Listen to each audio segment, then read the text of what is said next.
The year was 1958. Cuba was a sweet little patch of island paradise that was basically owned by the US through corporate entities, where Americans could go to freely travel and gamble, smoke cigars, and drink sugarcane alcohol down in the Caribbean. The problem was that some Cubans saw this situation for what it really was. This was an uneven relationship. Sure, some Cubans were making a little money. A select few friends and family were becoming wealthy through this system. Cronies and accomplices made big bucks, while a little bit of wealth trickled down to the general population. A band of Cuban revolutionaries read the works of Marx and Lenin and watched history unfolding in communist China. They were soon jailed and exiled to Mexico.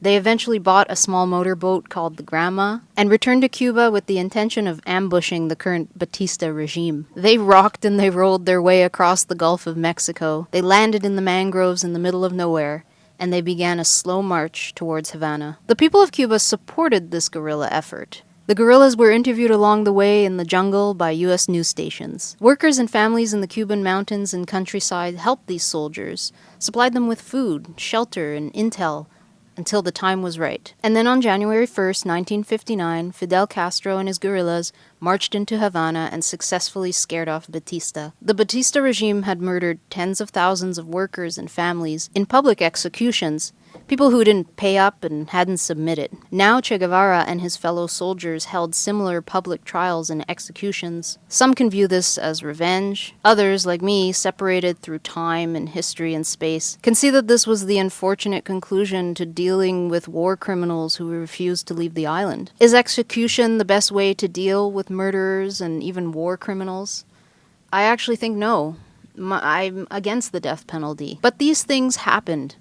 And all we can do is learn from history and try not to repeat the mistakes of the past. As I mentioned before, collective punishment is a crime against the people of Cuba. It doesn't matter whether you love or hate the leadership. The necessities for life should not be blocked from the people on the island. China and the Soviet Union both provided significant support for revolutionary Cuba. China went through its own revolution and land reform movement around the same period. That government redistributed land to people, sometimes violently, and then the people experienced a famine when crops failed. Unlike Cuba, though, China was not blockaded by the USA in the same way, and today it has emerged as a major global power. The year is 2026. The island that we're anchored off of is a sweet little patch of paradise, basically owned by the US through corporate entities, where Americans can freely go on vacation and gamble, smoke cigars, and drink sugarcane alcohol down in the Caribbean. The problem is that some people can see this situation for what it really is. It's an uneven relationship. Sure, some locals are making a little money.